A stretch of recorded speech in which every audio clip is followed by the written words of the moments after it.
Hello everyone, শীতকাল পড়া মানেই পিকনিক আর পিকনিক।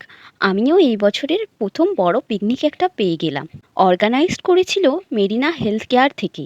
যেতে না যেতেই চারিপাশে দেখলাম আয়োজন তো বেশ ভালোই হয়েছে। এদিকে দেখি দাদা স্টার্টার খেতেই ব্যস্ত, তাই আমিও নিয়ে নিলাম। স্টার্টারে ছিল চিকেন পকোড়া, মাছ ভাজা আর কফি। কফিটা তো জাস্ট দারুণ লেগেছে। তারপর চারিপাশটা দেখছিলাম আর একে একে সবাই চলে আসছে। সবাই মিলে বললাম চলো একটু ফটোশ্যুট করা যাক।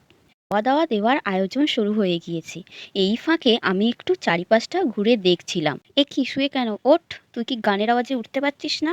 চারিপাশটাই দেখলাম কত রকমের গাছ লাগিয়েছে, সব সবজি গাছ। তারপর এদিকে দেখি সবাই ক্রিকেট খেলতে শুরু করে দিয়েছে। পিকনিক মানে কেউ আর বড় থাকে না, বাচ্চার সমান হয়ে যায়, তাই খেলাও শুরু করে দিয়েছে। তারপর নাটক মেরে আমি একটু কাজ করলাম। এবার আমিও খেতে বসে গেলাম।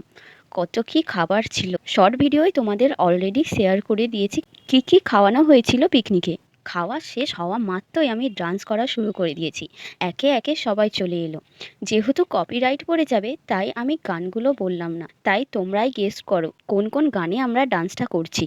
পিকনিক আর র্যাকেট খেলা হবে না তা কখনো হয়, তাই আমি একটু র্যাকেটও খেলে নিলাম। আসো কাকু, তুমিও ভিডিওতে আসো। সন্ধে হয়ে আসছিল আর এত সুন্দর সুন্দর গান বাজছিল, আর একটু ডিজে লাইট না চললে হয়? ডিজে লাইটও কিভাবে অ্যারেঞ্জ করে নিলাম দেখো। তারপর ডান্স কাকে বলে, আমরা ততক্ষণ ডান্স করি। আর তোমাদের ভিডিওটা ভালো লাগলে চ্যানেলটিকে সাবস্ক্রাইব করে দিও। বাই।